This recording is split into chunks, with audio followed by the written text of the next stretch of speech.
About to go.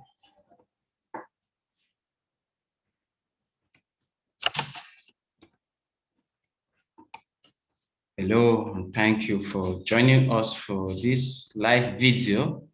Today, we are looking at what is a variable, and we want to see what is a variable in research. Everything about research methodology, research is focused on variables. So we want to guide you so that you understand what a variable is.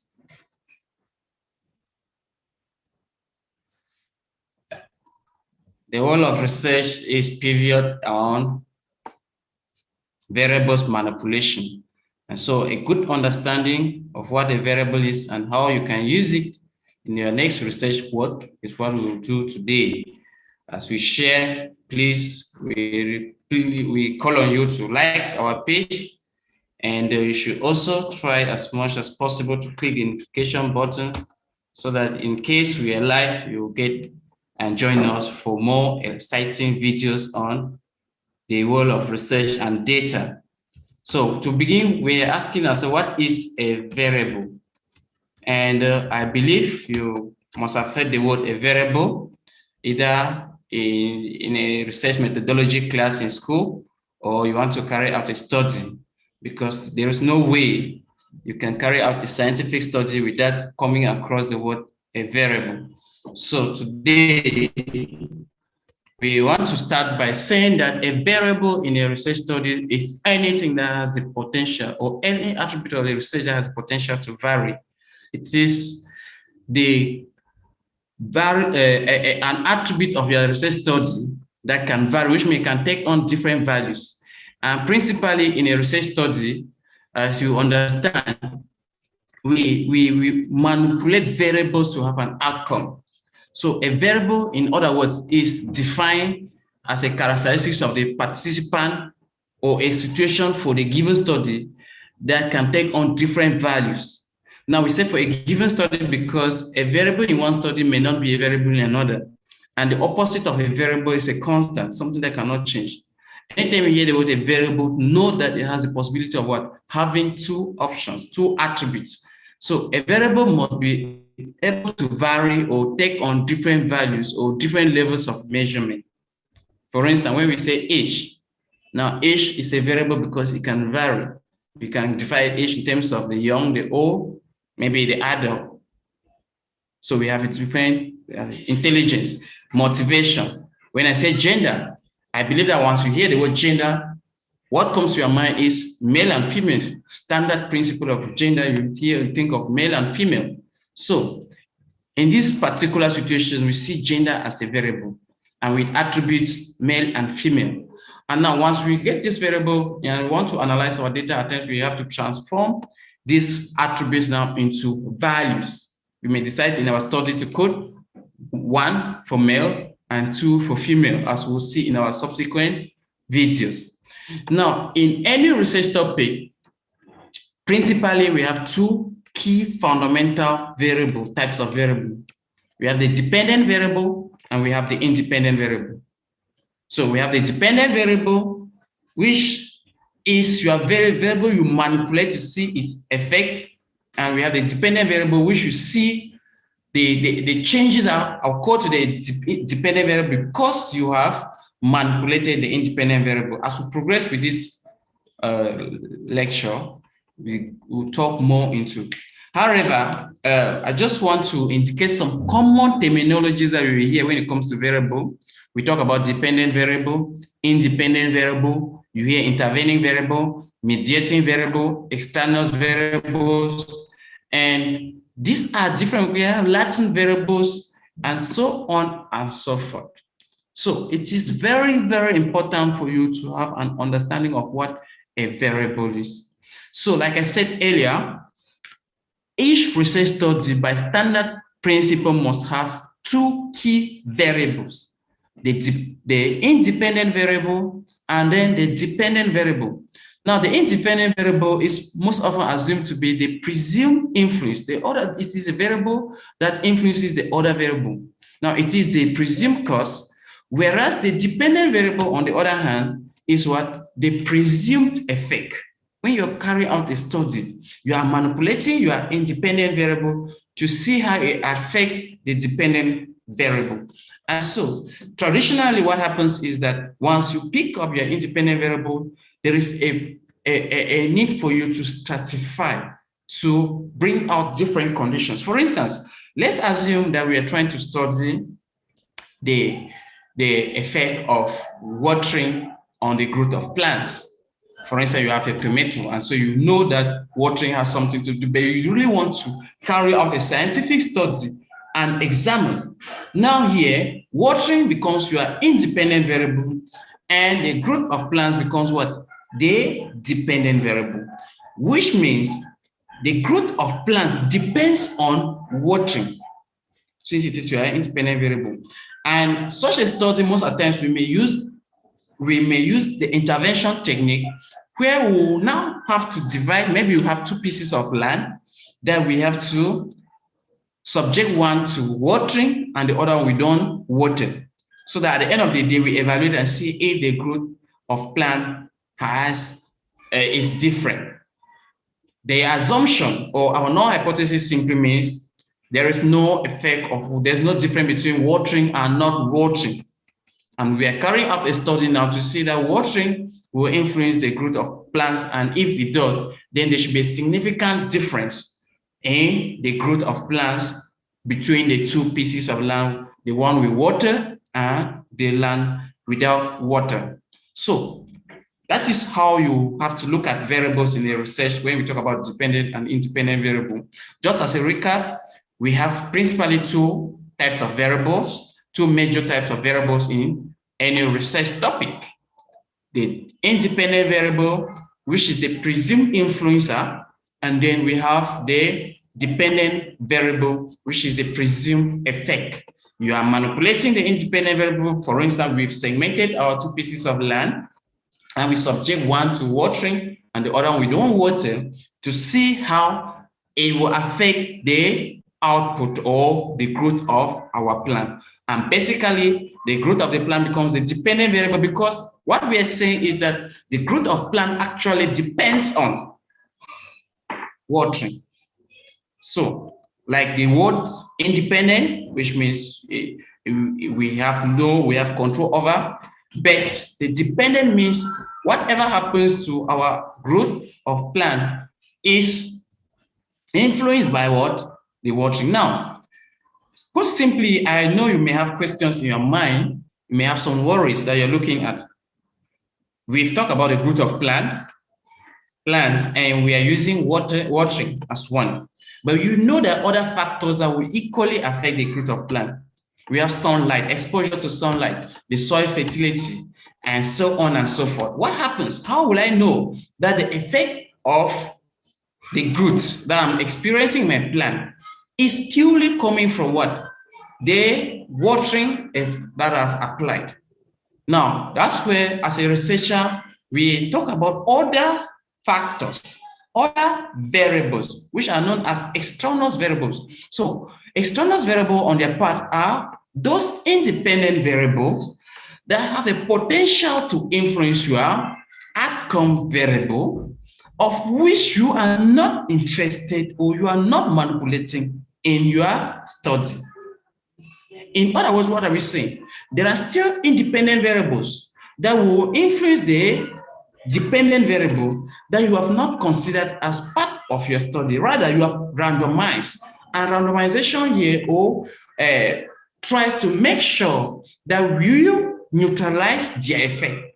For instance, you make sure that the two pieces of land that you want to apply your test must be what? The same in terms of exposure to sun, exposure to maybe rainfall, if you're using rainfall, or sunlight, exposure to soil fertility must be the same, such that you should not conclude that this one is influencing when the actual effect is coming from what? An extraneous variable. So you must always ensure that extraneous variables are controlled. You control for them. That's why they are not named as control variables, because they influence what? Your outcome variable, which is also known as your dependent variable. Now, in other cases, you may hear predictors, and so on and so forth. A predictor is simply the same as what? The independent variable. Now, because we have this extraneous variable, we have different types of extraneous variables. And so we have the mediators, we have moderators, and we have confounders. So basically, in this, we try to help you in this outline. I will take you through each of these variables so you understand how they are used in the world of research. Now, let's start with the first one being what? A mediator variable. We have the mediator variable. Now, a mediator variable is a variable that is hypothesized to transmit the effect of independent variable on the dependent variable, right? So it is acting as what? Mediating the relationship between our predictor and our outcome variable, or our dependent pattern, also call it what? The criterion variable. So for purposes of understanding, we have a simple example. Let's assume that as a researcher, you are interested in examining if note-taking has something to do with what? Exams performance. Yes, that's your interest. You want to see if taking notes has something to do with exam performance. And so, basically, for you to understand, assume there are two students in class. One has copied notes, and the other student hasn't. Now, the question is, if we really want to see that no student has an effect on exam performance, there is something that must be introduced to this, which is what? Reading. Now, if I copy notes and I don't read, then it will not affect my performance in any way. While on the other hand, if I copy notes, I don't copy notes and I have no notes to read, then it will not still affect my performance. So performance note-taking can only be an influencer to our dependent variable here, which is exam performance, if we introduce reading. The hours you spend reading the notes, the time you spend reading, you copy the notes, did you read the notes? If you do not read the notes and somebody did not copy because he or she had no notes to read, then there is no difference at the end of the day. So reading time becomes what? Our mediator. It mediates. So how do we understand now? We talk about partial mediation and full mediation. Now, if we're doing mediation analysis, you understand that with partial mediation, it is when, without the introduction of our control or our mediator, we still have an effect of the independent variable on the dependent variable. For instance, if we do not introduce reading, we can still see that the independent variable will still be active, will still be significant. There will still be a significant influence of what? Our independent variable on the dependent variable. I know if we're doing the mathematical part, you can easily understand, but the truth is that partial mediation occurs when, without the introduction of our mediator, our independent variable still influences the dependent variable. Now, full mediation comes in when, with the introduction of our mediator, we discover that the nature of the relationship between the independent and the dependent ceases to exist completely. Which means if the relationship was significant, once we introduce our mediator, it ceases to be what? Significant, such that that significant influence now is coming from our mediator, which is reading. So basically, we have full mediation and partial mediation. And so, as we have stated, the mediator variable transmits the effect of our independent variable on the dependent variable. And so it explains the relationship that exists between independent variable and the dependent variable.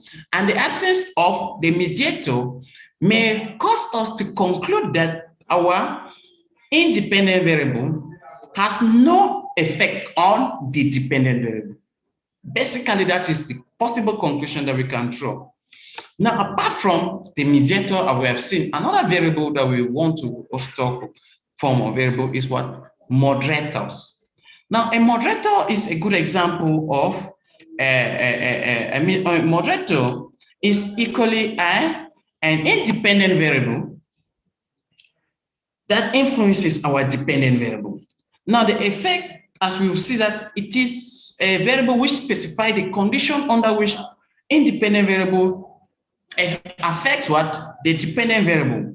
And so basically, let's take the case of employment and ill health, right? Or unemployment and ill health. Now, you discover that if you want to study ill health and employment or unemployment, you discover that it varies between gender.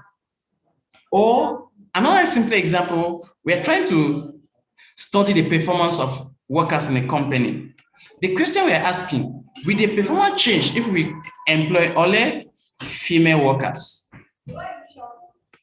If the performance changes when we employ only female workers or male workers only, then gender becomes what? A moderator, because changing the level of attribute, if you understand what you earlier said as attribute, which means we either take just one element of the dependent variable and model and see how it affects the dependent variable. We take one aspect of the independent variable and model and see how it affects the dependent variable. So if we take gender and we decide to take just the female workers and see how they will perform, for instance, maybe they will evaluate their performance for a week and see what they're able to produce, maybe in terms of sales, and say, okay, for this 1 week of sales that only the female workers were working, we sold maybe $20 million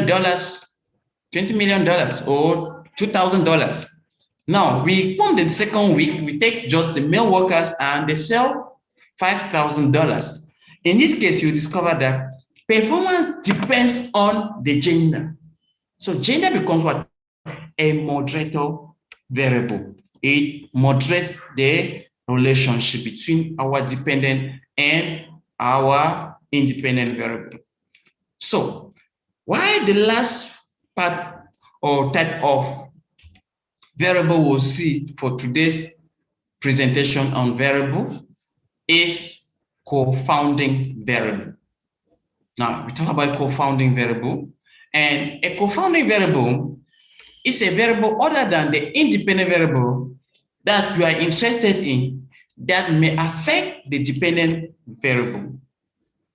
Now, understanding the principle of confounding variable should help you to understand that without the introduction, without taking into account the confounding variable, there's a tendency that we may miscontrol, we may bring on what? Erroneous conclusions. We may lead to, our conclusion may be erroneous. For instance, let's assume we are studying the effect of alcohol on lung cancer.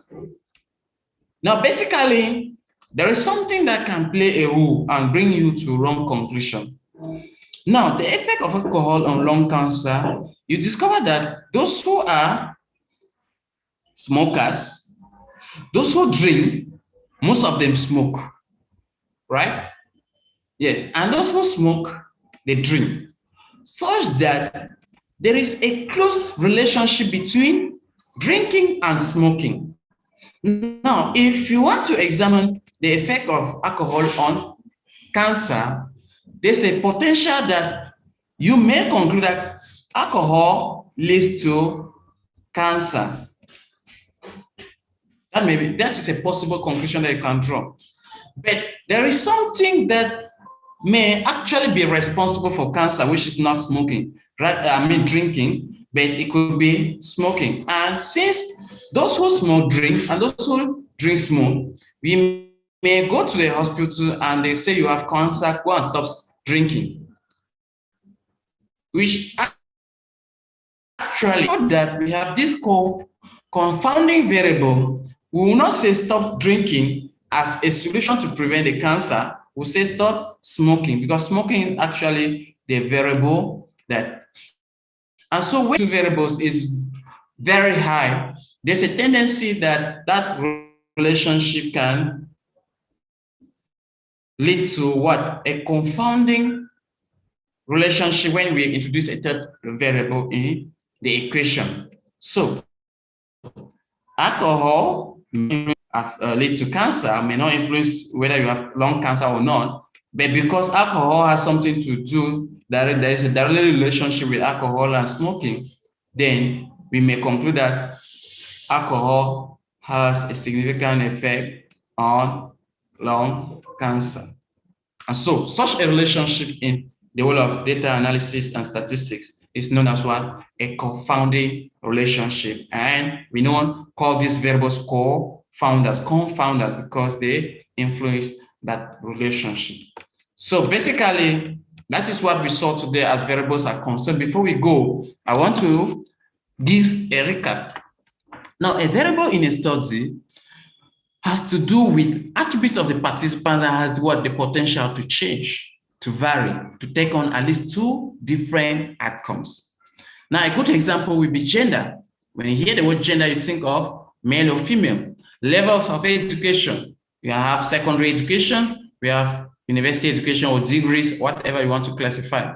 If you talk of marital status, you can have married, single, divorced, widow, and so there are what? Variables because they have different outcomes. Now, in each research topic or in a research study, we principally have two key variables. Those are the dependent and the independent variable. Now, the dependent variable depends, as we see, is the effect variable, which means the outcome variable, while the independent is a presumed cause. It is a variable that we manipulate to see how it will influence what? The outcome variable. Now, a standard research topic or research work, you need to, let me use the word divide or substantiate, differentiate the levels of your independent variable so that you can manipulate and see how they affect the dependent variable. But apart from dependent and independent variable, we also have other variables that can be in our study. We have what? Extraneous variables. Some of the examples will be mediators, moderators, and confounders. And so basically that's what we saw for today's.